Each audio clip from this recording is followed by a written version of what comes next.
In certain places and at certain times, just staying alive becomes a source of pride for a young boy. Imagine going out every day to find the sustenance that keeps your family from hunger. Meet Mohammed Zohrab, an 11-year-old on a daily mission in the southern Gaza city of Rafah. Armed with a big plastic bowl, he visits schools turned refugee centers and makeshift camps, sharing whatever he can find with those who suffer like his own family. Mohammed also visits hospitals where the wounded arrive, and anywhere else there might be a simmering pot over an open fire. When I return home with this food, it brings joy, and we all gather to eat together, he says with a smile. Sometimes I return empty-handed, and that makes me sad. Mohammed, the eldest of 4 children, lives with his family in a makeshift shelter.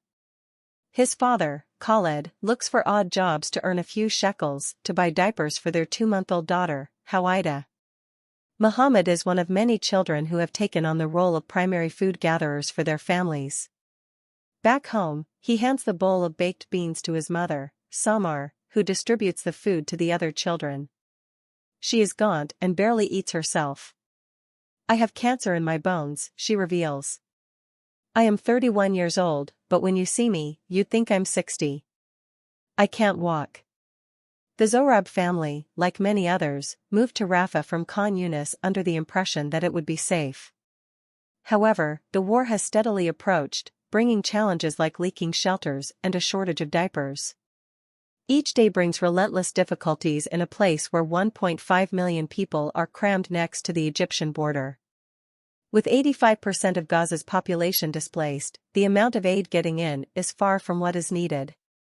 According to the United Nations, 500 trucks of aid per day are required, but the daily average has been only 90. The situation in northern Gaza is particularly severe, with the UN suspending movement of food aid due to safety concerns. In the midst of this crisis, young Mohammed continues his mission, finding hope in the small acts of kindness provided by charities like Pious Projects of America. Despite the gloomy atmosphere, volunteers gather wood to keep fires burning and provide some relief to those in need. But in northern Gaza, reports of children dying from malnutrition are heartbreaking. Charities are working tirelessly to extend a helping hand, yet the situation remains catastrophic. In the face of war and hunger, the civilians in Gaza are stranded, caught in a dire situation that demands urgent attention and compassion.